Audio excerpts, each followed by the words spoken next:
ഭാരതാംബയോട് നമുക്ക് എല്ലാവർക്കും സ്നേഹമുണ്ട്. പക്ഷെ ആ ഭാരതാംബ ശ്വാസം കിട്ടാതെ പിടയുകയാണ്. അങ്ങനെ പറഞ്ഞു കഴിഞ്ഞാൽ അത് സത്യമല്ലേ? ഭാരതാംബ എന്ന് പറയുന്നത് ഒരു പ്രതീകാത്മകമായിട്ട് ഗൗതം പറഞ്ഞാണെന്ന് ഞാൻ കരുതുന്നു. ഭാരതാംബ ശരിയാണ്, ഭാരതാംബ ശ്വാസം മുട്ടുകയാണ്. രാജ്യത്തിൻ്റെ തലസ്ഥാനമായ ഡൽഹിയിൽ ഈ മൂടൽമഞ്ഞ്, ഈ മഞ്ഞ് സമയത്ത് ഡിസംബർ മാസത്തിൽ കൺസ്ട്രക്ഷൻ വർക്കിൻ്റെ പൊടിയും മറ്റുമൊക്കെയായി ജനത്തിന് ശരിക്ക് ശ്വസിക്കാൻ പോലും കഴിയുന്നില്ല. അപ്പോൾ അതുകൊണ്ട് തന്നെ ഭാരതാംബ ശ്വാസം മുട്ടുകയാണ് ഭാരതാംബയ്ക്ക്. കാര്യം നമുക്കൊന്നും ആർക്കും ഇല്ലാത്തതിനേക്കാൾ ഇരട്ടി സ്നേഹമാണ് ഭാരതാംബയോട് ഈ രാജ്യം ഭരിക്കുന്ന പാർട്ടിക്കാർക്കുള്ളത്. രണ്ട്, ഇങ്ങനെ ഒരു വിഷയം ഉണ്ടാകുന്ന സമയത്ത് ബഹുമാനപ്പെട്ട നമ്മുടെ ഉത്തർപ്രദേശിൻ്റെ മുഖ്യമന്ത്രി യോഗി ആദിത്യനാഥൻ പറഞ്ഞത് ഇറസ്പോൺസിബിൾ ആയിട്ടാണ് പ്രതികരിച്ചത്. അദ്ദേഹത്തിൻ്റെ മറുപടി ഒരു അഹങ്കാരം നിറഞ്ഞ മറുപടിയാണ്. കുറച്ച് പൊടിയൊക്കെ അല്പം സഹിക്കണം, വികസനമൊക്കെ വരുമ്പോൾ. പിണറായി വിജയൻ്റെ ഒരു വർത്തമാനം പോലെയാണ് തോന്നിയത്, നമ്മുടെ ബഹുമാനപ്പെട്ട മുഖ്യമന്ത്രിയുടെ സ്റ്റൈൽ പോലെയാണ് തോന്നിയത്. ഏതായാലും ഇങ്ങനെ പൊടിയും പൊല്യൂഷൻ്റെ അതിതീവ്രമായ, അതായത് രാജ്യ തലസ്ഥാനം യഥാർത്ഥത്തിൽ ഇന്ത്യ ലോകത്തിന് മുമ്പിൽ നാണം കെടുകയാണ്. തീർച്ചയായിട്ടും. കാരണം നമ്മൾ വലിയ വികസന രാഷ്ട്രമാണ്, അങ്ങനെയാണ് ഇങ്ങനെയാണെന്നൊക്കെ പറയുമ്പോഴും നമ്മുടെ രാജ്യത്തിൻ്റെ തലസ്ഥാനം ന്യൂഡൽഹി വാർത്തകളിൽ നിറയുന്നത് ഏത് രീതിയിലാണ്? ഡൽഹി പോയിട്ടുള്ള ആളുകൾക്കറിയാം, അത്രയും മാലിന്യം നിറഞ്ഞ, അത്രയും വൃത്തികെട്ട ഒരു നഗരം വേറെ ഇല്ലാന്ന് ചിലപ്പോൾ നമുക്ക് തോന്നിപ്പോകും. എന്തുകൊണ്ട് അത്തരത്തിൽ സംഭവിക്കുന്നു എന്നുള്ളത് പരിശോധന വിധേയമാകേണ്ട ഒരു കാര്യമാണ്. മറ്റേതെങ്കിലും ഇപ്പൊ യൂറോപ്പിലോ അല്ലെങ്കിൽ നിങ്ങൾ അമേരിക്കയിലോ അല്ലെങ്കിൽ ചൈനയിലോ റഷ്യയിലോ മറ്റേതെങ്കിലും നഗരത്തിന്റെ തലസ്ഥാനത്ത് നിങ്ങൾ പോവാം, ഡൽഹി പോലെ മാലിന്യമായി കിടക്കുന്നുണ്ടോ? പരിശോധിക്കേണ്ടതാണ്. ഡൽഹി പോലെ മാലിന്യമായി കിടക്കുന്നുണ്ടോ? മറ്റേതെങ്കിലും വികസിത രാഷ്ട്രങ്ങളിലുള്ള നഗരങ്ങൾ ഇതേ അവസ്ഥയാണോ? അല്ല എന്നുള്ളതാണ്. എന്തൊക്കെയാണ് ഡൽഹിയിലുള്ളത്? തീർച്ചയായിട്ടും ഭരണ സ്ഥിരാകേന്ദ്രങ്ങളുടെ മുഴുവൻ പ്രധാന സ്ഥലമാണല്ലോ. എംബസികളെല്ലാം അവിടെയല്ലേ? പാർലമെന്റ് അവിടെയല്ലേ? ലോകസഭയും രാജ്യസഭയും എല്ലാം അവിടെയല്ലേ? അവിടുത്തെ നിരത്തിൽ നമുക്ക് കാറിലൂടെ അല്ലാതെ ഒരു വാഹനത്തിൽ നമുക്ക് സഞ്ചരിക്കാൻ ഒക്കില്ല, അത്ര കണ്ട് പൊല്യൂഷൻ തന്നെയാണ്. അപ്പോൾ ഇതിൽ ഒരു കാര്യം കൂടെ ഉണ്ട്. ഇപ്പോൾ ഇത് പറയുമ്പോൾ ഒരു അളിഞ്ഞ രാഷ്ട്രീയം പറയും, നേരത്തെ ഇവിടെ ഭരിച്ചിരുന്ന കെജ്രിവാളിൻ്റെ കാലത്താണ് ഈ പ്രശ്നം ഉണ്ടായത്, കെജ്രിവാളാണ് ഈ കണ്ട കൺസ്ട്രക്ഷൻകാർക്കെല്ലാം അവിടെ ചെയ്യാനുള്ള അനുമതി കൊടുത്തത്, അതുകൊണ്ടാണ് എന്നാണ് ഇപ്പോൾ BJP പറയുന്നത്. പക്ഷേ അതൊന്നും ഒരു ഉത്തരവല്ല. ഇപ്പോൾ നിങ്ങൾ പറഞ്ഞ പോലെ, ഗൗതം പറഞ്ഞ പോലെ, ഇപ്പോഴത്തെ ഒരു വിഷയം എന്ന് പറയുന്നത് ഈ മറ്റ് ലോകരാഷ്ട്രങ്ങൾ, ഇപ്പോൾ പുടിൻ ഇവിടെ വന്നിട്ട് പോയി, ഇനിയും ഒരുപാട് പേരിവിടെ വരാനുണ്ട് ഇവിടെ. അപ്പോൾ അവിടെ വരുമ്പോൾ ഇങ്ങനെ മൂക്കും മൂത്തി നടക്കേണ്ട ഒരു സ്ഥിതി, ആസ്മ പോലെയൊക്കെയുള്ള വലിയ വലിയ അസുഖങ്ങളിലേക്കാണ് നമ്മളെ എത്തിക്കുന്നത്, ശ്വാസകോശ അസുഖങ്ങൾ എത്തിക്കുന്നത്. എന്തുകൊണ്ട് ഇങ്ങനെ ഉണ്ടായി എന്ന് ചോദിച്ചാൽ, അപ്പോൾ ഇപ്പോൾ ഈ നമ്മൾ ഭാരതാംബയ്ക്ക് ശ്വാസം മുട്ടുന്നു, ഡൽഹിയിലെ പൊല്യൂഷനെ കുറിച്ചൊക്കെ നമ്മൾ പറയുമ്പോൾ ഈ ആരവല്ലി കുന്നുകളെ കുറിച്ച് നമ്മൾ പറയേണ്ടി വരും. കഴിഞ്ഞ ദിവസം നമ്മൾ സംസാരിച്ചതാണ്. അപ്പോൾ ആ കുന്നുകളിൽ ഒരു വല്ലാത്ത കോറി മാഫിയയുടെ കടന്നുകയറ്റം ഉണ്ടായതായ വാർത്തകളൊക്കെ വരുന്നുണ്ട്. അപ്പോൾ അങ്ങനെ ആ ഖനന മാഫിയ അവിടെ കയ്യേറി ഞെട്ടിപ്പിക്കുന്ന ഒരുപാട് സംഭവങ്ങൾ, ഖനന രഹസ്യങ്ങൾ, ഖനനത്തിനെ സംബന്ധിച്ച് നമ്മൾ അറിയാത്തതിനേക്കാൾ ഒരുപാട് കാര്യങ്ങളാണ് പുറത്തു വരുന്നത്. അത് വല്ലാതെ കണ്ട് അവിടുത്തെ പ്രകൃതിയെ പ്രതികൂലമായി ബാധിക്കുമോ? അങ്ങനെയുള്ള വിവരങ്ങൾ എന്തൊക്കെയാണ് പുറത്തു വരുന്നത്? അതായത് ഞെട്ടിപ്പിക്കുന്നതായിട്ടുള്ള മൈനിങ് ആണ്, ക്വാറി മാഫിയയാണ് അനധികൃതമായിട്ട് കാലാകാലങ്ങളായിട്ട് ഈ ആറവല്ലി പ്രദേശങ്ങളിൽ പ്രവർത്തിച്ചു വരുന്നത്. അതിൻ്റെ ഞെട്ടിപ്പിക്കുന്ന ഒരുപാട് വസ്തുതകൾ, കണക്കുകൾ നമ്മുടെ കൈവശം ഇപ്പോൾ ഉണ്ട്. മാധ്യമങ്ങളതൊക്കെ റിപ്പോർട്ടും ചെയ്യുന്നുണ്ട്. പക്ഷേ വേണ്ട രീതിയിലുള്ള ഒരു ശ്രദ്ധേയമായിട്ടുള്ള ഒരു ചർച്ച ഈ വിഷയത്തിൽ സമൂഹ മാധ്യമങ്ങളിൽ പ്രത്യേകിച്ചും കേരളത്തിൽ ഉണ്ടാകുന്നില്ല എന്ന് പറയുന്നത് അപലപനീയമായിട്ടുള്ള ഒരു കാര്യമാണ്. നമുക്ക് അറിയാലോ, ഇതിപ്പോൾ ദേശീയ ശ്രദ്ധ ഈ വിഷയം ആകർഷിക്കുന്നുണ്ടെങ്കിൽ അത് അർണബ് ഗോസ്വാമി ഈ വിഷയം ടേക്കപ്പ് ചെയ്തു. അദ്ദേഹം നിരന്തരമായിട്ട് ഇതിനെ പറ്റിയിട്ട് സംസാരിച്ചു കൊണ്ടിരിക്കുന്നു എന്നതിൻ്റെ അടിസ്ഥാനത്തിലാണ് സേവ് ആറവല്ലി എന്ന് പറഞ്ഞുകൊണ്ടുള്ള ക്യാമ്പയിനുകൾ വളരെ ശ്രദ്ധേയമായിട്ട് നടന്നുകൊണ്ടിരിക്കുകയാണ്. 670 കിലോമീറ്ററോളം നീളുന്ന 4 സംസ്ഥാനങ്ങളിലൂടെ, രാജസ്ഥാൻ, ഡൽഹി, ഗുജറാത്ത്, ഹരിയാന, അതേപോലെ 34 ജില്ലകളെ താണ്ടിക്കൊണ്ട് കടന്നു പോകുന്ന പ്രദേശത്തെയാണ് ഈ ആറവല്ലി റേഞ്ച് കുന്നുകളെന്ന് വിശേഷിപ്പിക്കുന്നത്. 1,44,000 വരുന്ന സ്ക്വയർ കിലോമീറ്ററാണ് ഇതിൻ്റെ ഒരു ഏരിയ, ലെങ്ത്, ടോട്ടൽ ഏരിയ എന്ന് പറയുന്നത് അത്രയാണ്. ഏതാണ്ട് ഗവൺമെൻറ് കണക്കുകൾ പ്രകാരം പക്ഷേ അതിൽ ഡിസ്പ്യൂട്ട് ഇപ്പോൾ നടന്നുകൊണ്ടിരിക്കുകയാണ്. അത് കണക്കുകൾ തെറ്റാണെന്നാണ് പറയുന്നത്. ഗവൺമെൻറ് പുറത്ത് വിടുന്ന കണക്കുകൾ 277.9 സ്ക്വയർ കിലോമീറ്റർ ഏരിയയിലാണ് ടോട്ടലായിട്ട് മൈനിങ് നടക്കുന്നത്, ലീഗലായിട്ടുള്ള മൈനിങ് നടക്കുന്നത്.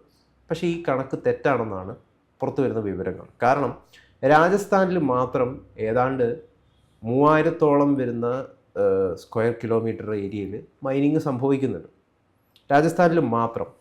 അങ്ങനെ സംഭവിക്കുമ്പോൾ എങ്ങനെയാണ് ഗവൺമെൻറ്റിന് 277 സ്ഥലത്ത് മാത്രമേ നിയമപരമായിട്ടുള്ള മൈനിങ് നടക്കുന്നുള്ളൂ എന്ന് പറയാൻ പറ്റും? അവിടെ ഡിസ്പ്യൂട്ട് സംഭവിക്കുന്നുണ്ട്. രാജസ്ഥാനിലാണ് ഏറ്റവും കൂടുതൽ ആരവല്ലി റേഞ്ച് ഈ പ്രദേശം നിലനിൽക്കുന്നത്. 73.8% രാജസ്ഥാനിൽ മാത്രം. ഗുജറാത്തിൽ 16.9, ഹരിയാനയിൽ 8.8, ഡൽഹിയിൽ 0.42. ഇങ്ങനെയാണ് ഇതിൻ്റെ കണക്കുകൾ എന്ന് പറയുന്നത്. 25% വരുന്ന ആരവല്ലി ഹിൽ റേഞ്ചസും കഴിഞ്ഞ കുറേയധികം വർഷങ്ങളായിട്ട് ഇല്ലാതായിക്കൊണ്ടിരിക്കുകയാണ്. 25%. 1975-ഉം 2019-ഇടയിൽ സംഭവിച്ചിരിക്കുന്ന പല പഠനങ്ങളും, ഇപ്പം സാറ്റലൈറ്റ് സ്റ്റഡികളടക്കം വ്യക്തമാക്കുന്നത് 5772 സ്ക്വയർ കിലോമീറ്ററോളം വരുന്ന ഫോറസ്റ്റുകൾ ഇതിനോടകം നമുക്ക് നഷ്ടപ്പെട്ടിരിക്കുന്നു എന്നാണ്. ഈ ട്രെൻഡ് ഇതേ രീതിയിൽ വർദ്ധിക്കുകയാണെങ്കിൽ 2059 22%, അതായത് 16,360 സ്ക്വയർ കിലോമീറ്ററോളം വരുന്ന ഫോറസ്റ്റുകൾ നഷ്ടമാകും എന്നുള്ളതാണ്.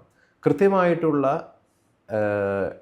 ലെജിസ്ലേഷൻ നിലവിലുണ്ടെങ്കിലും അത് ഇംപ്ലിമെൻറ്റ് ചെയ്യുന്നതിൽ സർക്കാരുകൾ, നിയമമുണ്ട് പക്ഷെ അത് ഇംപ്ലിമെൻറ്റ് ചെയ്യുന്നതിൽ മുൻപോട്ട് വരുന്ന കേസുകളിൽ കൃത്യമായിട്ടുള്ള FIR രജിസ്റ്റർ ചെയ്യുന്നതിൽ, ആളുകളെ ശിക്ഷ വിധിക്കുന്നതിലൊക്കെ പരാജയപ്പെടുകയാണ്.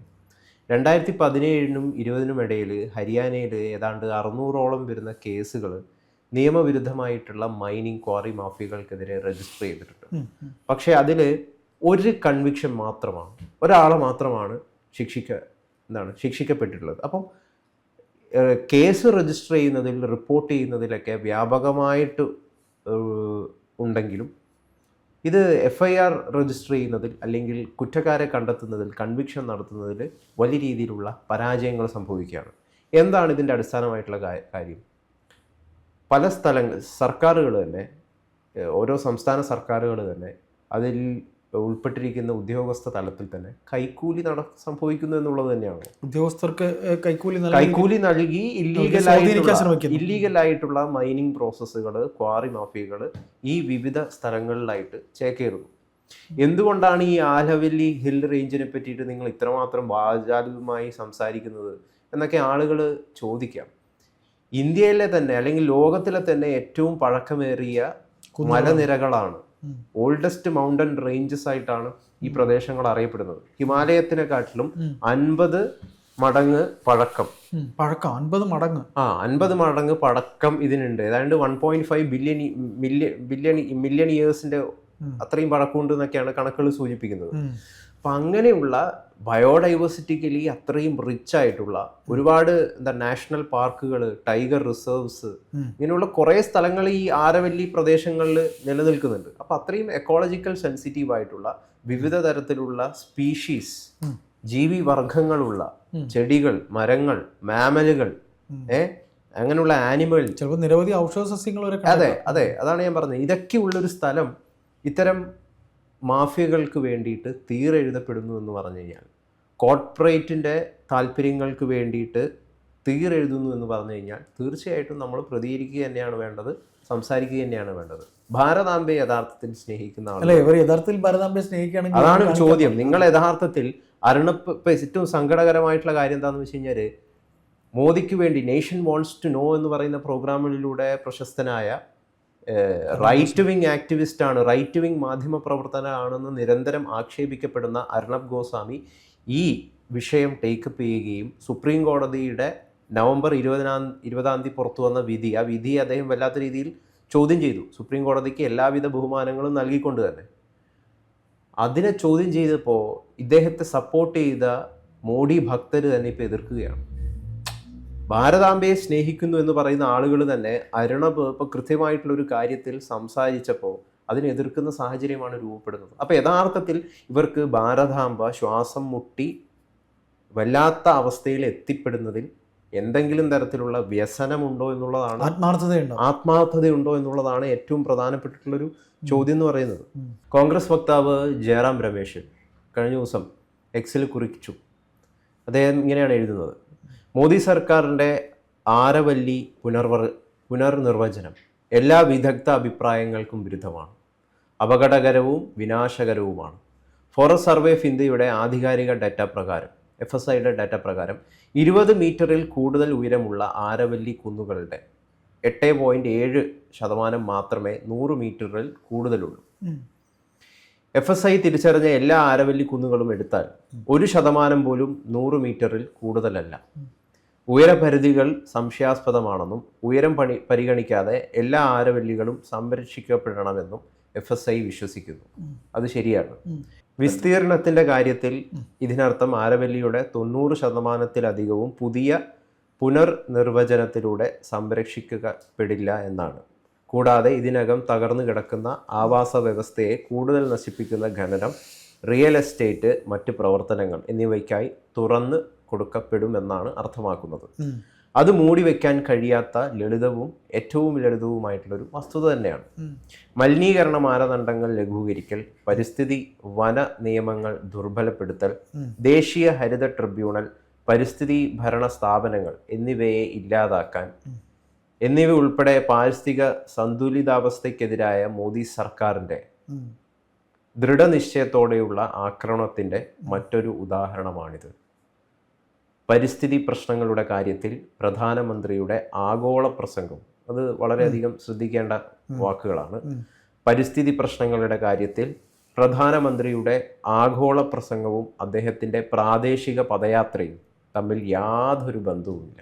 അതായത് മോദി വിദേശത്ത് പോയിട്ട് വലിയ രീതിയിൽ ക്ലൈമറ്റ് ചേഞ്ചിനെ പറ്റിയിട്ടും പാരിസ്ഥിതിക പ്രശ്നങ്ങളെക്കുറിച്ച് വാദോരാതെ സംസാരിക്കുകയും തൻ്റെ സ്വന്തം നാട്ടിൽ ഏറ്റവും പഴയ ഇത്തരത്തിലുള്ള ആരവല്ലി കുന്നുകൾ ക്വാറി മാഫിയകൾ ഇടിച്ചു നിരത്തുന്നു, അനധികൃതമായിട്ട് അവിടെ ചേക്കേറുന്നു എന്ന് പറയുമ്പോൾ വലിയ രീതിയിലുള്ള വ്യസനങ്ങൾ രൂപപ്പെടുന്നില്ല എന്നത് അദ്ദേഹം അതിന് നല്ല രീതിയിൽ പ്രതികരിക്കുന്നില്ല. ഒരു കാപട്യം തന്നെയാണ് എന്നുള്ളതാണ് ഇവരിപ്പോൾ ഇപ്പം കോൺഗ്രസ് അടക്കം മുമ്പോട്ട് വെച്ചിരിക്കുന്നത്. അതിൽ പുറത്തു പറയുന്ന കണക്ക് എന്ന് പറയുന്നത് ഈ ഫോറസ്റ്റ് സർവേ ഓഫ് ഇന്ത്യ ഇതുമായി ബന്ധപ്പെട്ടിട്ട് 2010 തന്നെ പഠനം നടത്തിയിട്ടുണ്ട്. അപ്പോൾ അവരുടെ പഠനപ്രകാരം അവരൊരു 4.5 എലിവേഷൻ രീതിയിൽ 30 മീറ്റർ മാത്രമുള്ള കുന്നുകളെയൊക്കെ നമുക്ക് ആരവല്ലി കുന്നുകളായിട്ട് ആ ഫോറസ്റ്റ് റേഞ്ചിൽ ഉൾപ്പെടുത്താവുന്നതാണ് എന്നാണ് അവരുടെ കണക്കുകൾ.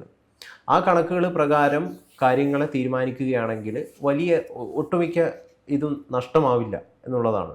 പക്ഷേ നിലവിലത്തെ നവംബർ 20-ാം തീയതി സുപ്രീം കോടതി പുറത്തു കൊണ്ടുവന്ന വിധി, പല പഠനങ്ങളുടെയും പ്രപ്പോസൽ അനുസരിച്ചിട്ടാണ് ആ വിധി പുറത്തു വന്നത്. അതിൽ പറയുന്നത് 100 മീറ്ററിന് മുകളിലുള്ള കുന്നുകളെ എലിവേഷൻ രീതിയിലാണ് അതിൻ്റെ കണക്കെടുക്കുന്നത്. 100 മീറ്റർ മുകളിലുള്ള 500 മീറ്റർ റേഡിയസിൽ വരുന്ന കുന്നുകൾ ഇവയൊക്കെ മാത്രമേ ആരവല്ലി കുന്നുകളായിട്ട് കണക്കാക്കപ്പെടുകയുള്ളൂ എന്നാണ്. പക്ഷേ ആധികാരികമായിട്ട് കണക്കുകൾ സൂചിപ്പിക്കുന്നത് തുച്ഛം മാത്രമേ ഇത്തരത്തിൽ 100 മീറ്റർ കുന്നുകളുള്ളൂ.